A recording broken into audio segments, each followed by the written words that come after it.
Andrew and Tristan Tate, the controversial social media superstar brothers, have been arrested in Romania. The charges aren't exactly clear yet. I've heard conflicting reports, whether it may be connection to human trafficking, organized crime, money laundering. I don't know. So I'm not going to come out and make an accusation that I can't confirm 100%, especially about something that serious. Before we get into this, this isn't a normal episode of my show That's Based. This is a special report we're doing here. If you enjoy this type of content, let me know in the comments and I will do more.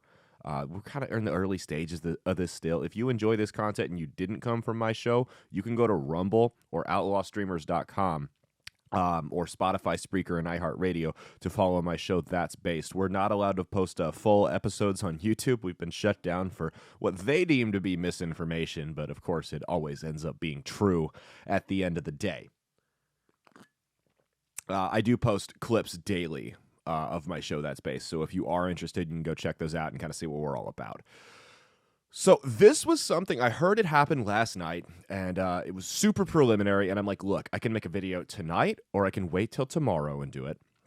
And it turned out I made the right decision, because if you see this all the time, people go out, they make their initial release video, they got to get that initial reaction, get the clicks, whatever, because it's the trending topic of the night, and then by morning, it blows up in their face and they look like fools. And they have to make a retraction video if they have any type of integrity, which a lot of the time they don't. So I was like, you know what, let's just wait. Let's wait for the facts to come out. If I'm not first, that's okay. I'll just wait. Just wait a little bit. And the facts didn't necessarily come out. It just got more blurry because we don't actually know. So there was that video of Tucker Carlson trending.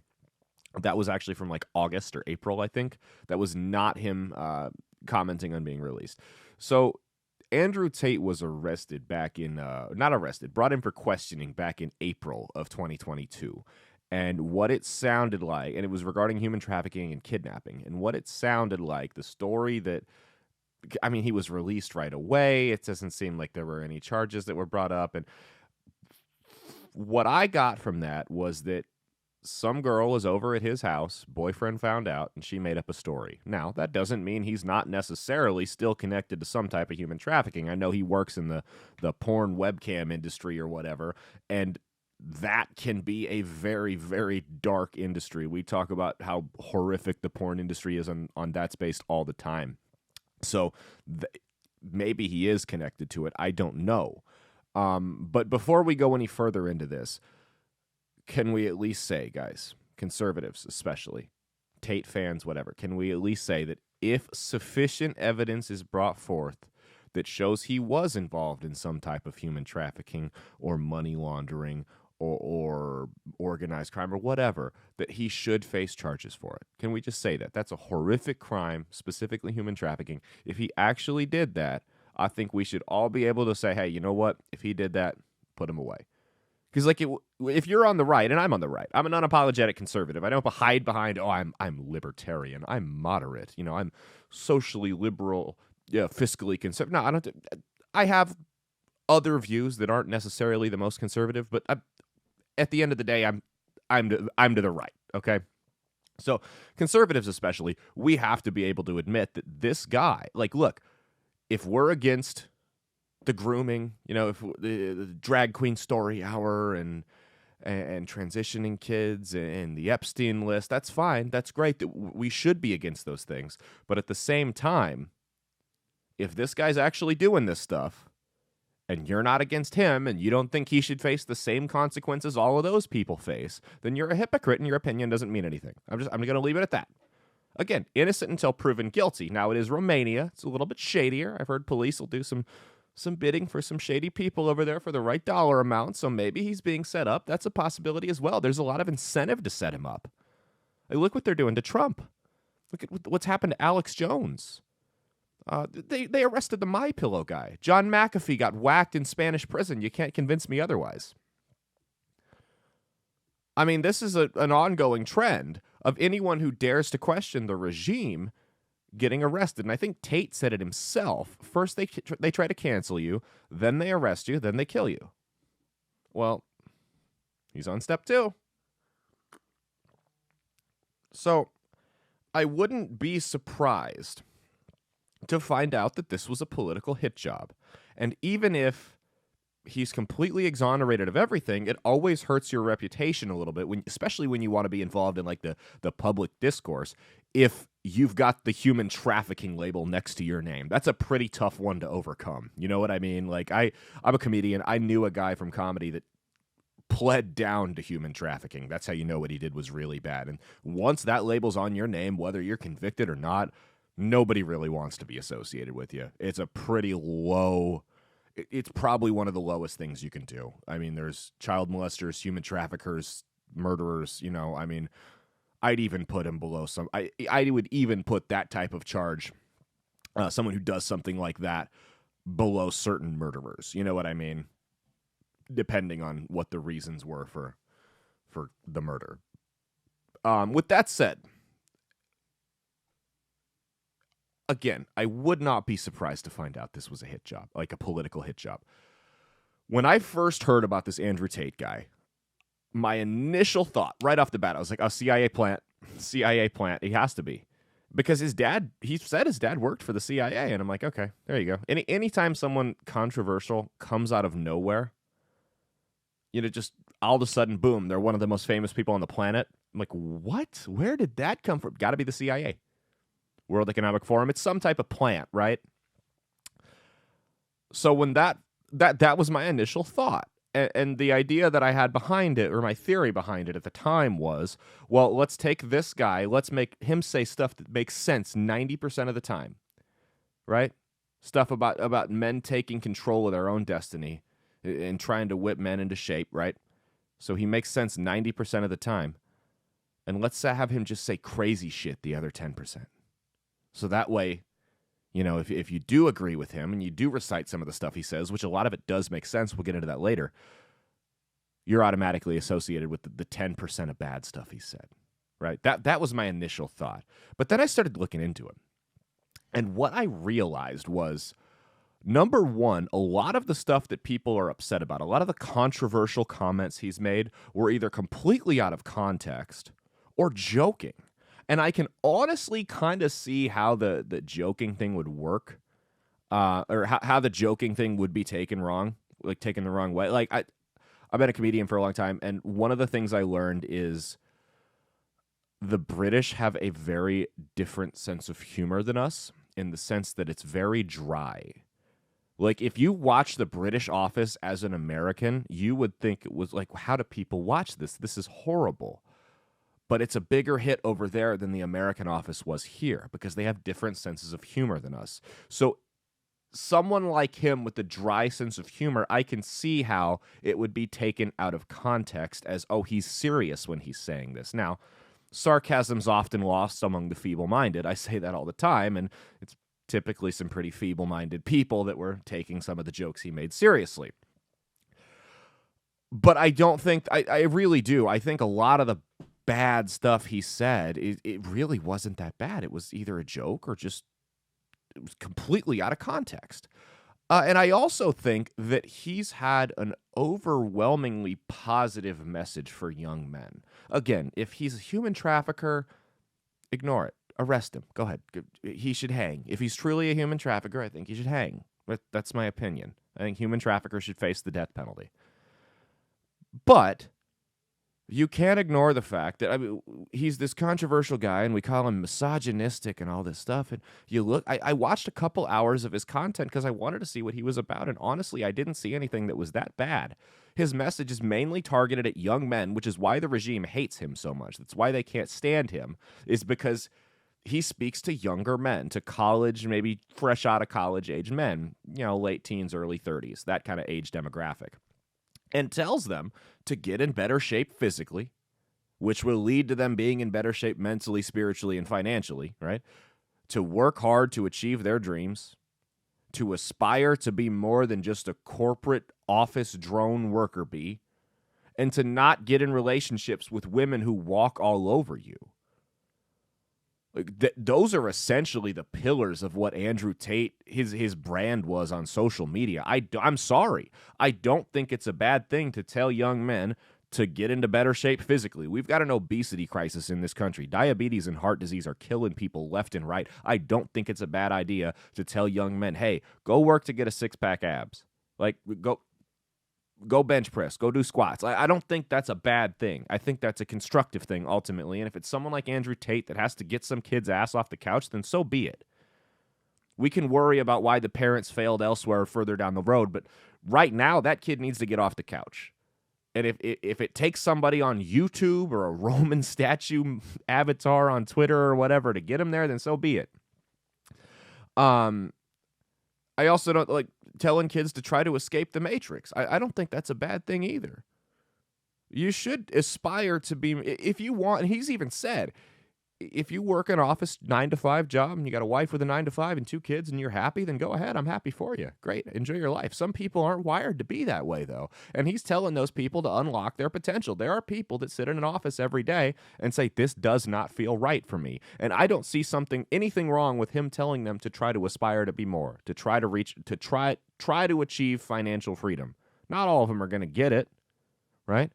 I've never seen him tell people that don't have any direction to just quit their day job. I've never seen him do that. He makes fun of people that work 9-to-5s. He calls them brokies and wages and stuff like that. I get that. That's part of his brand. That's kind of the humor aspect of it. But I've never seen him, tell people, hey, just quit your job and figure it out. I've never seen that. If he has, let me know. I'm open to it. And then the women thing. Like, he tells young men, hey, quit getting in relationships with these women that push you around. Chris Rock said it best. Women, children, and dogs are loved unconditionally. Men are only loved under the condition that they provide something, right? And I get that. We do, that's our role. That's our gender role. We do need to provide something. Excuse me, hoarse throat today. But there is a stigma around men's mental health that isn't valued. And a woman who's controlling and manipulative in a relationship, is viewed much more fondly by society than a man who acts that way. It's just a fact. And he's telling guys, hey, quit falling for these hoes, man. And I don't see anything wrong with that. I've never seen him say, hey, walk up to your girlfriend and smack her in the mouth and tell her to shut up. That's not how, I wear the pants in this relationship. I've never seen him say that. I've never seen him say anything remotely close to that. So when I see that, when I see women that are really upset about him and don't seem to have any one or two things he said, they can't point to any specifics. They just know they hate Andrew Tate. I kind of assume they're more of the Jada Pinkett Smith breed, the toxic women. And it's like, kind of being done a favor by this guy and pointing out the ones to stay away from, because just like it threatens the regime's agenda, when young men question the Matrix and question, their whole livelihood and question, hey, maybe I can be more than a worker bee. Maybe I can be more than a fat consuming piece of crap that just eats McDonald's and shops on Amazon and plays video games all day. Maybe I can aspire to be more than that. And this guy's telling me that. That's a threat to the regime's agenda.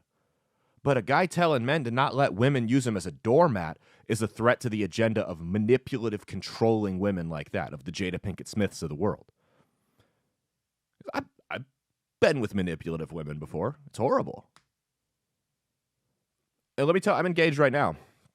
And let me tell you, when you find women that are also when you find a woman that's also free of the Matrix, right? That's not like those Jada Pinkett Smiths, that don't feel threatened by a man who's willing to be a man, who's willing to, put himself first, and he's not abusive, he's not an asshole, but he's also not going to be a doormat, and he's going to stand up for himself and his own principles. When you find a woman who wants that, who actively seeks that out in a man, your relationships will be much more fulfilling. Excuse me. Like, I'm engaged right now, and let me tell you, man, back to the Chris Rock quote, I've had issues with some mental health stuff throughout my life, right? I struggle with imposter syndrome and things along those lines. So let me tell you, man, even on the days where I feel the most worthless, right? Where I feel as low as I can get, she has never once made me feel that I don't bring value to the table. She has never, like, that's never even been considered. Like, she has always made me feel like I am wanted and useful, even at my lowest points. And that's critical in a woman. And a lot of those women that just blindly hate people like Andrew Tate or Joe Rogan or Jordan Peterson won't do that. And they won't do that, and they hate people like that because they're telling you to aspire to find more. They want weak, cowardly men that they can wrap their hands around their neck and put a leash and a collar on them and tell them which way to go. They say jump, you say how high. And when you have a guy like Andrew Tate that says, get rid of them, they're toxic, that's a threat to their agenda. Period. And y'all hate Andrew Tate. You guys can hate him all you want, but at the end of the day, he's not the problem. He is a symptom of the problem. You guys created this market. He's simply supplying a demand. Andrew Tate was the supply for the demand. You have told an entire generation of kids from K through 12 into their adult years that they are inherently bad because they're straight, they're white, and they're males. What did you think was going to happen? Did you think they were just going to lay down and take that? Some of them will. A lot of them will. And those are the ones for the Jada Pinkett Smiths of the world. Those are the ones that are going to be maybe not happy working in an office for the rest of their life, but, what other choice do they have? But some of them aren't going to be okay with that, and they're going to look for alternatives. They're going to look for a voice that says, hey, I'm here for you, man. And they're going to go into the open embrace of somebody like an Andrew Tate. You can kill Andrew Tate, man. There's going to be somebody waiting to take his place until you address the root problem, which is that you do not value men in this society unless you feel they can provide you something, unless you can use them as a means to an end. And until y'all start changing your perspective on men, there's going to be another Andrew Tate waiting in the wings. Maybe he'll get out of jail and he'll come back and go on a warpath. Maybe it'll be somebody you never heard of. But there will always be another one until you address that societal problem that you have created. And the thing was, what I said, straight white males, it's not really a race thing, because there's plenty of men of color that are treated like complete garbage by women too, and that are chewed up and spit out. And they feel like they've been just trashed their whole life. And Andrew Tate wasn't a white guy, so he spoke to everybody. So you had people of all races that are like, yeah, he's spitting. He makes sense. He's a threat to your agenda. That's all there is to it. Again, if he did it, string him up. I'll be the first. I'll come out here. I'll say, string him up. Hang him. But if he didn't, you're going to reap what you sowed. I also think it was really weird that right after he had his spout with the World Economic Forum's favorite mascot, Greta Thunberg, their whole untouchable kid strategy like they do with people like David Hogg and what's that Izzy girl's name, that he got raided like 2 days or like a day later. A SWAT raid over money laundering, nonetheless. A little weird. Little weird there. Also, a lot of you guys are against free speech, and you didn't want him back on social media. Well, if he let's pretend for a second that he was a sex trafficker. Let's pretend that's what happened. That he really was. He got caught over a pizza box. They subpoenaed the pizza company, and found out where he was.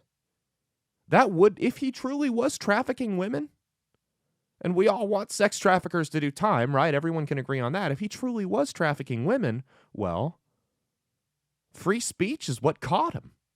You let him hang himself. You gave him the rope. When you push bad ideas into the darkness, they're able to grow. But when you bring them out into light, and you bring bad people out into the light, they usually get caught. They get exposed. Look at Kanye West. When Kanye West was getting kicked off of every platform in the world, everyone would, there were certain people that were like, hold on. This guy said that the Jews run everything. And then he got banned from everything and fired from everywhere, right? Maybe he's got a point, people were saying. And then you let him go on Tim Pool's podcast. He gets exposed in 5 minutes. He goes on Alex Jones with a free reign to say whatever he wants and completely exposes himself, hangs himself in the court of public opinion. All his credibility with anyone who might have been on the fence, like, hold on, maybe Kanye's got some points, went out the window. Why? Not through banning him, through exposing him. If Andrew Tate was trafficking women and he's going to be brought to justice, what brought him to justice? Not censorship, not canceling him, not banning him from social media. Free speech. Because free speech is always going to prevail. The side that bans books and shuts down voices and makes it illegal to criticize them is never on the right side of history. And the fact that you guys believe, even for the slightest, even in the slightest bit, that you're going to be the exception to that rule is a level of narcissism so high that the average human cannot even comprehend it. And that's why they need to go to Hustlers University and learn to become a top G for just $99 a month. Anyway, if you liked what you saw, there'll be a link in the description to learn more about my show. It's called That's Based. We're on outlawstreamers.com is the network. Again, it is not allowed on YouTube. So it's on Rumble, Spotify, Spreaker, and iHeartRadio. You can follow my TikTok, Caleb Salvatore Comedy. Caleb Isn't Funny on Twitter and Instagram. And then subscribe to this channel, of course. Thank you so much. Peace out and stay based.